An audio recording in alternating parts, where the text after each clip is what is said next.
తెలుగు రాష్ట్రాల్లో బెట్టింగ్ యాప్స్పై నిషేధం ఉన్నప్పటికీ సెలబ్రిటీలు, సోషల్ మీడియా ఇన్ఫ్లుయెన్సర్లు కాసుల కక్కుర్తితో బెట్టింగ్ యాప్స్ ప్రమోట్ చేస్తున్నారు. తెలుగు రాష్ట్రాల్లో బెట్టింగ్ యాప్స్ల వల్ల అప్పుల పాలై రాష్ట్రంలో ఒక్క 2024 సంవత్సరంలోనే 1000 మంది ఆత్మహత్య చేసుకున్నారు. అయినప్పటికీ ఈ సోకాల్డ్ సినిమా సెలబ్రిటీలకు, ఇన్స్టాగ్రామ్ ఇన్ఫ్లుయెన్సర్లకు చీమ కుట్టినట్టు కూడా లేదు. బెట్టింగ్ యాప్స్ ప్రమోట్ చేసినందుకు ఆ సెలబ్రిటీ స్థాయిని బట్టి కోట్లల్లో, లక్షల్లో, వేలల్లో డబ్బులు తీసుకుంటున్నారు. ఎవడెలా పోతే మాకేంటనే ధోరణిలో బెట్టింగ్ యాప్స్ని సెలబ్రిటీలు ప్రమోట్ చేస్తూ వచ్చారు. దీంతో తెలంగాణ ప్రభుత్వం, తెలంగాణ పోలీసులు వారిపై కన్నెర్ర చేశారు. ఇక ఈ బెట్టింగ్ యాప్స్ ప్రమోషన్స్ చేసిన వాళ్ల భరతం పట్టాలని డిసైడై 25 మంది సెలబ్రిటీలపై కేసులు నమోదు చేసి అందరికీ షాకిచ్చారు. ఈ విషయంలో తెలంగాణ పోలీసులను అభినందించాల్సిందే.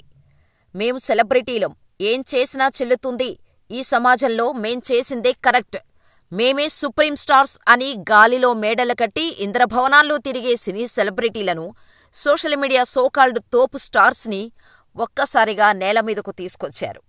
మీరు ఎవరైనా మాకు పరక్ కూడా పడదు, తప్పు చేస్తే ఎవడినైనా దబిడి దిబిడే అని చెప్పినట్టుగా బెట్టింగ్ యాప్స్ ప్రమోట్ చేస్తున్నా, చేసిన సినీ, సోషల్ మీడియా ఇన్ఫ్లుయెన్సర్ల మీద కేసులు పెడుతున్నారు. ఇప్పటివరకు సోషల్ మీడియాలో ఉండే చిన్న చిన్న పిట్టలను పట్టిన పోలీసులు ఇప్పుడు సముద్రంలో ఉండే సొరచేపలకు వలవేశారు.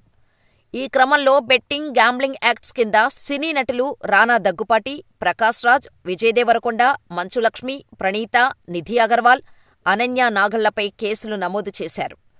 318-112 red with BNS 3, 3A, IT act 66D సెక్షన్ల కింద కేసు నమోదు చేశారు. ఈ 7గురితో పాటు బెట్టింగ్ యాప్స్ ప్రమోట్ చేసిన మరో 18 మంది సీరియల్ నటీనటులు, సోషల్ మీడియా ఇన్ఫ్లుయెన్సర్లపై కూడా పోలీసులు కేసులు నమోదు చేసి అందరికీ షాకిచ్చారు తెలంగాణ పోలీసులు. అంతేకాదు, ఎవరెవరు ఏ బెట్టింగ్ యాప్స్, వెబ్సైట్లు ప్రమోట్ చేశారో ఆధారాలతో సహా FIRలో పొందుపరిచారు. ఈ లిస్టులో ఉన్న 25 మందికి విచారణకు హాజరు కావాలని త్వరలో నోటీసులు పంపనున్నారు. అప్పట్లో డ్రగ్స్ కేసులో చిక్కుకొని అభాసుపాలైన టాలీవుడ్ మరోసారి ఈ బెట్టింగ్ యాప్స్ ఊబిలో చిక్కుకొని విమర్శలను ఎదుర్కొంటోంది. చిన్న చిన్న సోషల్ మీడియా ఇన్ఫ్లుయెన్సర్లు డబ్బుకు కక్కుర్తిపడి బెట్టింగ్ యాప్స్ ప్రమోట్ చేశారే అనుకుందాం. రానాకేం తక్కువ? బెట్టింగ్ యాప్స్ ప్రమోట్ చేయాల్సిన అవసరం తనకు ఉందా? మరి ఎందుకీ కక్కుర్తి? విజయ్ దేవరకొండకు ఎంత డిమాండ్ ఉంది? మరి ఎందుకు బెట్టింగ్ యాప్స్ చిల్లర కోసం కక్కుర్తి పడ్డారు? ప్రకాష్ రాజ్ ఉదయం లేచింది మొదలు సంఘ సంస్కర్తను అని చెప్పుకుంటూ తిరుగుతాడు. మరి ప్రజలను ఎలా బెట్టింగ్ యాప్స్ ఊబిలోకి నెడుతున్నాడు? మంచులక్ష్మికి ఏం తక్కువ? ఎంత ఖర్చు పెట్టినా తరగని ఆస్తిపాస్తులు ఉన్నాయి. అయినా ఈ సైడ్ బిజినెస్ ఎందుకు ఆమెకు? అంటే వీరందరూ సినిమాల్లో చెప్పే నీతులకు, రియాలిటీలో చేసే పనులకు సంబంధం లేదు. ఇదే ప్రశ్న ఇప్పుడు వారి అభిమానులు అడుగుతున్నారు. వారికి వీళ్ళు ఏం సమాధానం చెబుతారు? వీరే కాదు, శ్రీముఖి, అనన్య నాగళ్ల, శోభాశెట్టి, రీతూ చౌదరి, నిధి అగర్వాల్, అమృత చౌదరి, నయని పావని, పండు, యాంకర్ శ్యామల, టేస్టీ తేజ, ఇమ్రాన్, వాసంతి కృష్ణన్, నేహా పఠాన్, వర్షిణి, సిరి హనుమంత్, పద్మావతి, హర్షసాయి, సన్నీ యాదవ్, సుప్రీత, విష్ణుప్రియ, ఇలా మొత్తం ఈ బెట్టింగ్ యాప్ భూతాలు 25 మంది ఉన్నారు. వీరిలో ఎక్కువగా బిగ్ బాస్ షోలో పాపులర్ అయిన వాళ్లే ఉన్నారు. ప్రస్తుతం ఈ బెట్టింగ్ యాప్స్ విషయంలో తెలంగాణ పోలీసులు దూసుకుపోతున్నారు. కొంతకాలంగా హైదరాబాద్ సహా తెలంగాణలో అన్ని ప్రాంతాలు, జిల్లా కేంద్రాల్లో బెట్టింగ్లపై నిఘా వేశారు పోలీసులు. IPL 2025 సీజన్ కూడా స్టార్ట్ అవబోతున్న క్రమంలో బెట్టింగ్లపై తమ నిఘా ముమ్మరం చేశారు. దాడులు తీవ్రతరం చేశారు. తెలంగాణ రాష్ట్ర రోడ్డు రవాణా సంస్థ మేనేజింగ్ డైరెక్టర్గా పనిచేస్తున్న సీనియర్ IPS అధికారి VC సజ్జనార్ ఓ ఉద్యమంలా దీన్ని తెరమీదకు తీసుకొచ్చారు. #Say No to Betting Apps అనే హ్యాష్ట్యాగును సైతం సజ్జనార్ క్రియేట్ చేశారు. ఎక్స్, యూట్యూబ్, ఫేస్బుక్, వాట్సాప్ వంటి సోషల్ మీడియా ప్లాట్ఫామ్స్పై దాన్ని వైరల్ చేశారు.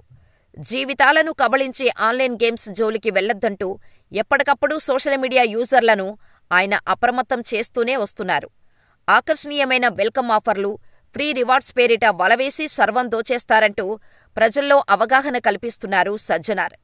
Rummy, circle, online card games వంటి యాప్స్ను డౌన్లోడ్ చేయకూడదని, జీవితాన్ని ఆన్లైన్ గేమ్స్కు తాకట్టు పెట్టొద్దని, అత్యాశను ఆసరాగా చేసుకుని ఖాతాలను ఖాళీ చేస్తారంటూ హెచ్చరిస్తూ వస్తున్నారు కూడా.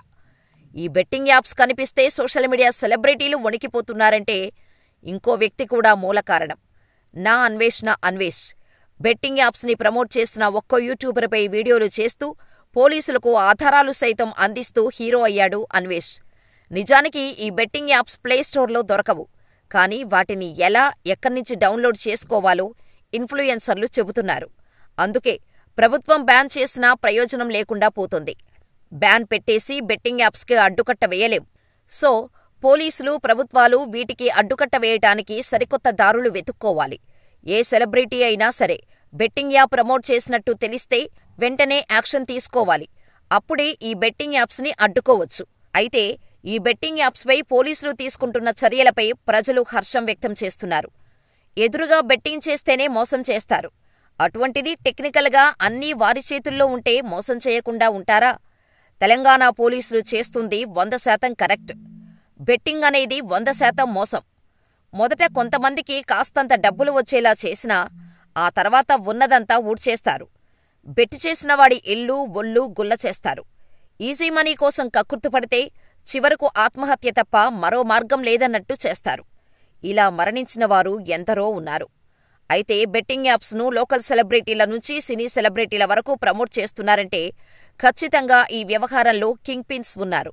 వారిని గుర్తించి పట్టుకునే దిశగా పోలీసులు దర్యాప్తు చేయాలి. వారిని సమూలంగా నాశనం చేయాలి. అప్పుడే అసలు ఆ యాప్స్ క్రియేటర్లు ఎవరో కనిపెట్టి వారిని పట్టుకుని శిక్షించాలి. అప్పుడే దేశంలో బెట్టింగ్ భూతం పూర్తిస్థాయిలో వదలకపోయినా కొంతవరకు తగ్గుతోంది. ఇదిలా ఉంటే గతంలో అల్లు అర్జున్ని అరెస్ట్ చేసినప్పుడు టాలీవుడ్ అంతా ఏకమై అల్లు అర్జున్ ఇంటి ముందు క్యూలు కట్టి మేమంతా ఒకటే అని చాటి చెప్పారు. మరి ఇప్పుడు రానా, విజయ్ దేవరకొండల మీద కేసులు బుక్కయ్యాయి. వీరి విషయంలో టాలీవుడ్ ప్రముఖుల స్పందన ఎలా ఉంటుందో వేచి చూడాలి. ప్రస్తుతం బెట్టింగ్ యాప్స్పై ప్రజలు 2 వర్గాలుగా మారిపోయారు. కొందరు ఈ బెట్టింగ్ యాప్స్ని ప్రమోట్ చేసిన వారిని సపోర్ట్ చేస్తే మరికొందరు అపోజ్ చేస్తున్నారు. మరి ఇంతకీ ఈ బెట్టింగ్ యాప్స్ ప్రమోట్ చేసిన సినీ సెలబ్రిటీలు ఎలా స్పందిస్తారో చూడాలి. అంతేకాదు గతంలో అకున్ సభర్వాల్ డ్రగ్స్ కేసులు నీరుకారిపోయినట్టు ఈ బెట్టింగ్ కేసులు కూడా అదే స్థితికి చేరుకుంటాయా? సినీ కుటుంబాలకు సంబంధించిన ఫ్యామిలీలు ఉండటంతో పోలీసులు వెనకడుగు వేస్తారో కాలమే సమాధానం చెప్పాలి. మరి ప్రమోట్ చేసిన వారికి ఎలాంటి శిక్ష పడాలని మీరు అనుకుంటున్నారో మాకు కామెంట్ చేయండి.